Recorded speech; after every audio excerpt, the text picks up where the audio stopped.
이 시간에는 누가복음 4장 1절에서 13절 말씀을 제가 봉독하도록 하겠습니다.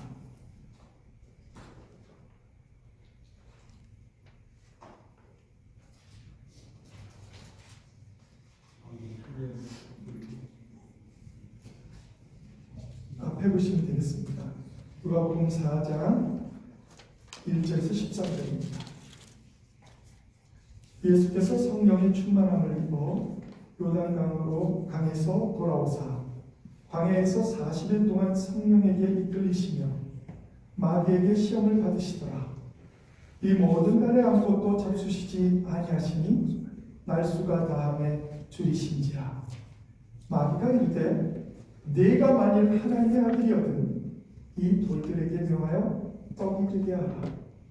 예수께서 대답하시되 기록된 바 사람이 떡으로만 살 것이 아니라 하였느니라. 마귀가 또 예수를 이끌고 올라가서 순식간에 천하만국을 보이며 이르되 이 모든 권위와 그 영광을 내가 네게 주리라. 이것은 내게 넘겨준 것이므로 내가 원하는 자에게 주노라. 그러므로 내가 만일 내게 절하면 다 내 것이 되리라. 예수께서 대답하여 이르시되 기록된 바 주 너희 하나님께 경배하고 다만 그를 섬기라 하였느니라. 또 이끌고 예루살렘으로 가서 성전 꼭대기에 세우고 이르되 내가 만일 하나님의 아들이거든 여기서 뛰어내리라. 기록되었으되 하나님이 너를 위하여 그 사자들을 명하사 너를 지키게 하시리라 하였고 또한 그들이 손으로 너를 받들어 내 발이 돌에 부딪히지 않게 하시리라 하였느니라. 예수께서 대답하여 이르시되 주 너희 하나님을 시험하지 마라 하였느니라. 마귀가 모든 시험을 다 한 후에 얼마 동안 떠나니라. 아멘. 할렐루야.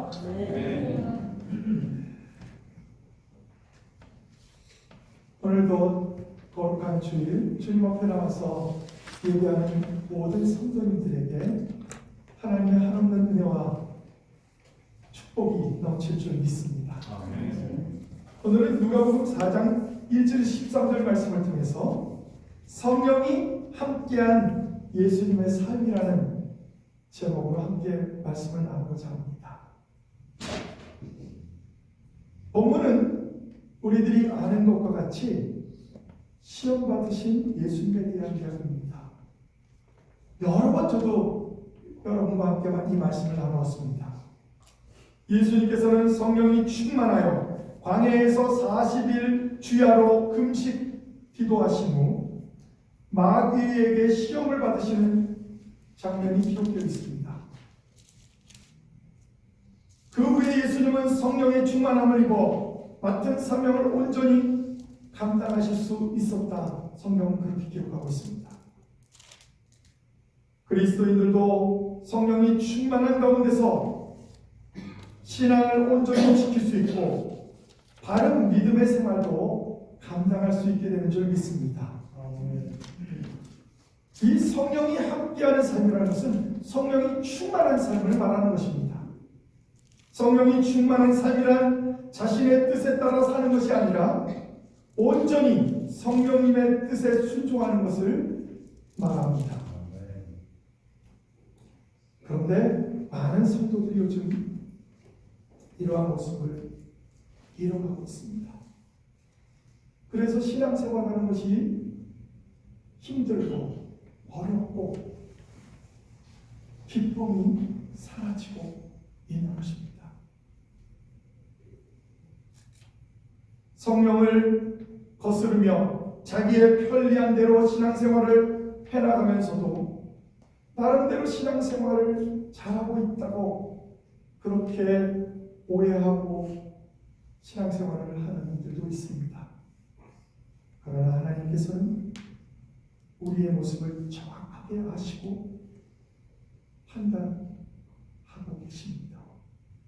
따라서 하나님께서 진정 기뻐하실 성령의 충만한 자의 모습은 성령이 함께하는 예수님과 같은 모습을 말하는 것입니다. 성령이 함께한 예수님의 삶의 모습은 어떤 모습입니까? 말씀에 순종하는 삶을 살았다는 것입니다. 말씀 자체, 그 말씀 자체를 통하여 하나님께 영광 돌리고 말씀에 순종하며 모든 것을 복종시키고 순종하며 살아갔던 예수님의 삶이 성령이 함께하는 삶이었습니다. 예수님도 자신의 뜻대로 광야에 나간 것이 아니었습니다.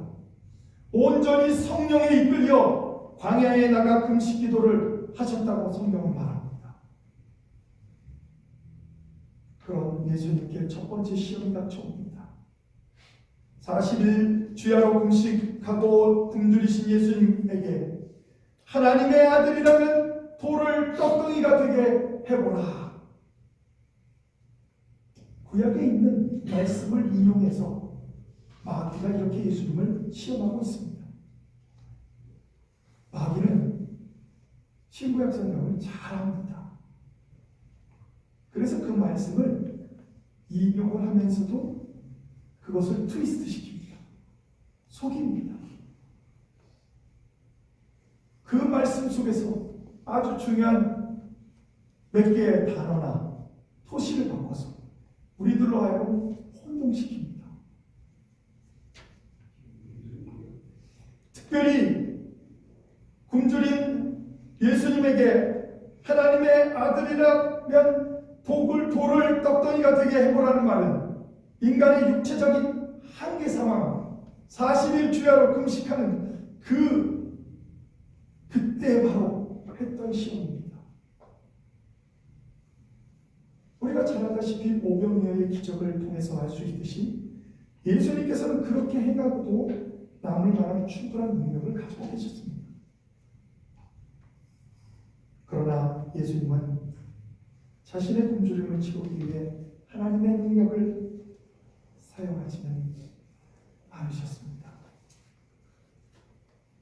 오히려 말씀으로 이 시험을 이기고 승리하셨습니다. 인류를 위한 생명의 양식으로 자신을 희생하시기까지 하셨습니다. 우리들은 그리스도를 힘입을 때 마귀와의 대적에서 승리할 수 있다는 것입니다. 왜냐하면 인간이 받는 시험을 예수님께서 친히 가장 극한 상황에서 받으셨고 승리하셨으므로 우리도 그 예수님을 따라가는 제자로서 우리들도 승리하게 된다는 것입니다. 4장 3절에 보면 이렇게 기록하고 있습니다. 마귀가 이르되 내가 만일 하나님의 아들이거든 이 돌들을 명하여 떡이 되게 하라. 그리고 4절에 계속 이어서 이렇게 말합니다. 예수께서 대답하시되 기록된 바 사람이 떡으로만 살 것이 아니라 하였느니라. 다른 데서는 이렇게 말하죠. 사람이 떡으로만 살 것이 아니라 하나님의 입으로 나오는 말씀으로 살 것이다. 예수님은 마귀를 대처할 때 말씀을 가지고 말씀의 판단의 기준을 가지고 그리고 마귀와 사탄의 유혹에 승리하셨다는 것입니다. 그런데 우리는 시험을 받게 되면 어떻습니까? 하나님의 말씀에 의지하는 것이 아니라 세상적인 지식에 의지합니다. 내가 그동안 배워온 지식, 내가 그동안 경험했던 그 경험, 또 어떤 사람의 경험, 그것을 가지고 하려고 합니다. 물론 그 경험이 신앙적인 경험이라면, 영적인 경험이고 성령에 충만했던 경험이라면 당연히 그걸 따라야 합니다. 그런데 세상적인 경험을 가지고 우리가 한다면 잠깐은 해결된 것 같습니다. 그러나 얼마 이후에는 다시 쳇바퀴 돌듯이 그런 시험이 똑같이 다가오는 우리들의 삶을 우리 스스로 직접 하게 될 것입니다. 그런데 말씀으로 하게 되면 하나님의 말씀, 살아계신 하나님의 말씀, 골수를 쪼개는 하나님의 말씀, 살아서 생동력 있는 하나님 말씀으로 우리가 승리하게 된다면 다시는 마귀가 유혹하지 못합니다. 같은 유혹을. 그 이유는 마귀가 알기 때문입니다. 벌써 그 시험하는 대상이 기준을 삼은 것을 알기 때문에 더 이상 똑같은 시험을 하지 않습니다. 두 번째, 마귀는 자신의 격대로 절하면 천하 만국의 모든 권세와 영광을 주겠다고. 그런데 여러분, 물론 이 땅의 모든 공중 권세를 하나님께서 마귀를 쫓을 때 그에게 허락하셨지만, 그러나 그것을 다른 사람에게까지 주라고 하는 그런 권위의 이임을 허락하시지 않으셨습니다. 그러니까 이것은 거짓말입니다.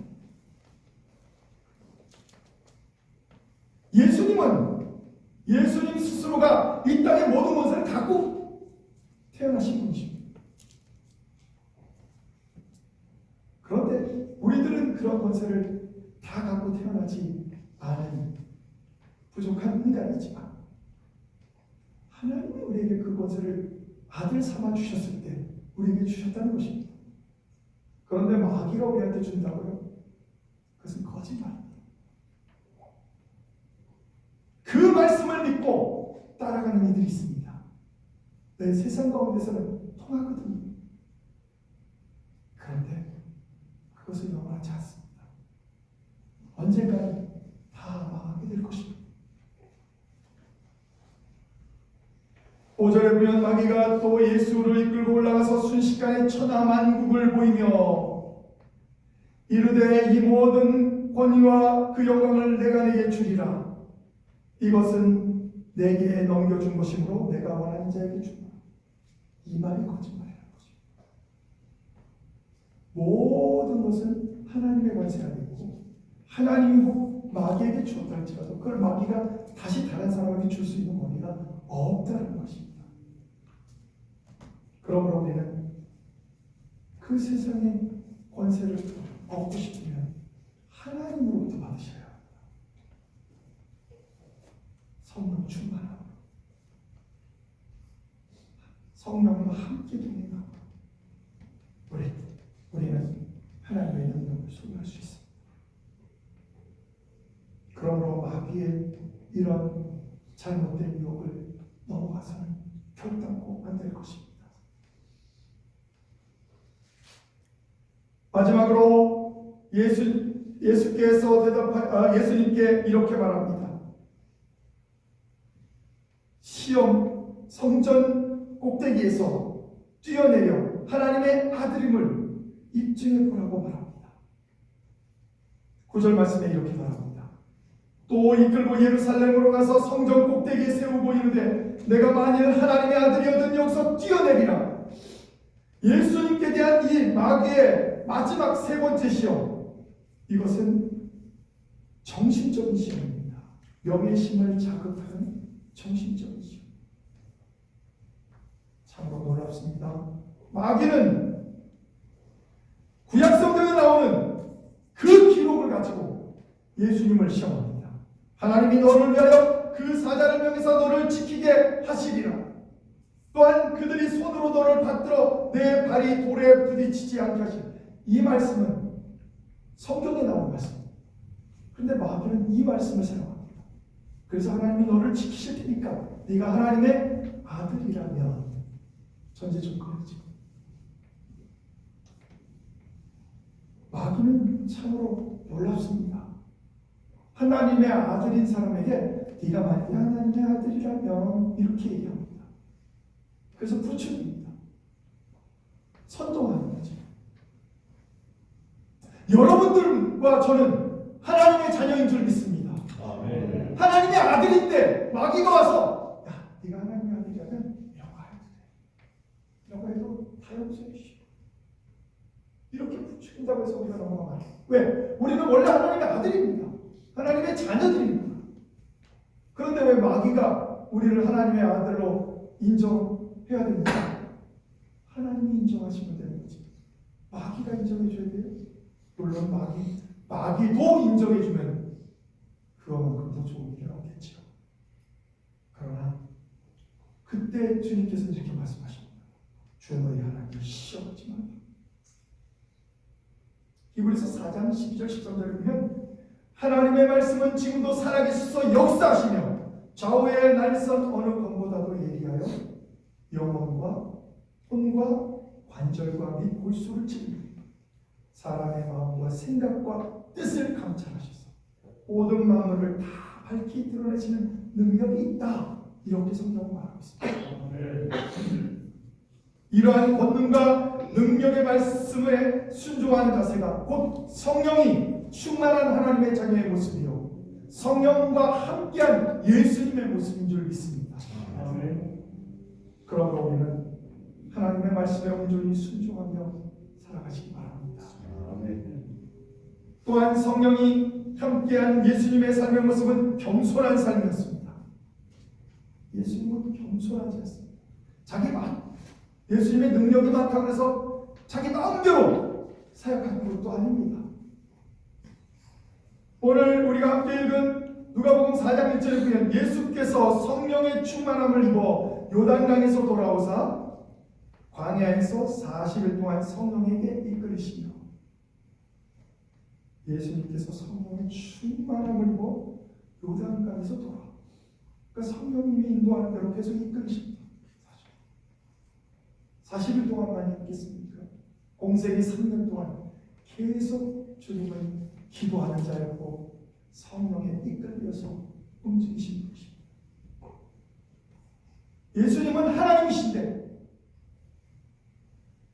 아버지 하나님의 말씀에 순종하는 독생자 예수 그리스도요 성령님에 이끌려서 모든 일을 감당했던 독생자 예수 그리스도였습니다.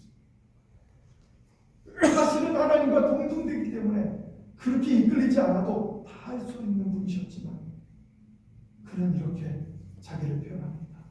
나는 온유하고 겸손하다. 저는 우리 모두가 다 예수님처럼 온유하고 겸손한 자가 되길 바랍니다. 감독한 마음으로 사는 것은 이제 더 이상 하지 맙시다.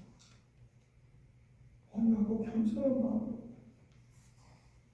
주님을 따라 살아가게 됩니다. 하나님은 기뻐하실 줄 믿습니다. 특별히 여기 이끌리시며 광야에서 40일 동안 성령에 이끌리시며 할 때 이끌리시며 이것은 히라보서 그 그리스어 히라보 헬라 다 똑같은 말입니다. 이 히라보인데 이것은 미완료 수동태로 기록된 말입니다. 미완료 수동태라는 것은 무슨 말이냐? 능동태가 자기 스스로 했다면 수동태는 누가 해서 하게 하는 거죠. 즉 계속해서 성령에게 이끌리는 상황을 이게 미완료 아직 완료가 되지 않은 거예요. 그러니까 예수님이 이 땅에 살아가는 동안 계속적으로 성령에 이끌려서 살았다는 것을 성경은 이렇게 미완료 수동태로 기록하고 있습니다. 나는 왕년에 성령이 충만했다. 이것은 필요가 없습니다. 지금 현재 우리가 성령의 충만함으로 성령님과 함께한 예수님처럼 그렇게 살아가느냐? 이것이 더 중요합니다. 그러므로 여러분, 이제는 우리의 고백이 이렇게 되었으면 좋겠습니다. 나는 성령의 충만하여 지금도 기쁨과 감사함을 넘치는 삶을 하나님의 은혜로 주님의 은혜로 살고 있습니다. 모든 것이 주님의 은혜입니다. 모든 것이 하나님의 은혜입니다. 이렇게 고백하는 우리 모두가 되기를 주님의 이름으로 축원합니다. 성령은 함께하는 예수님의 삶, 늘 자신의 부족함과 자신의 죄에 겸손히 하나님께 회개하는 자세를 우리에게 알려줍니다. 사실 우리는 하나님의 은혜와 공률이 함께 우리가 어찌 예수 그리스도를 믿고 주님과 함께 동행할 수 있겠습니까?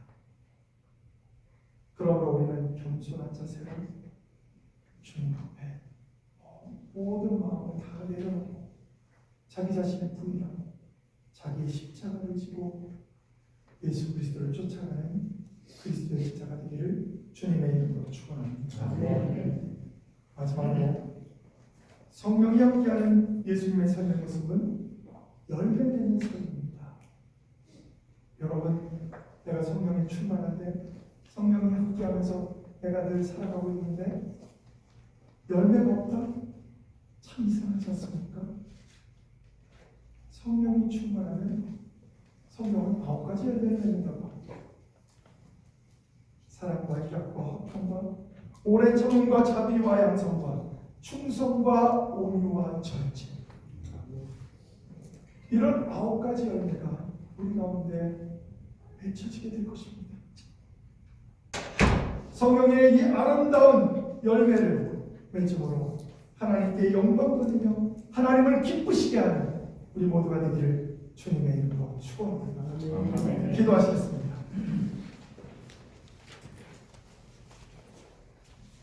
하나님,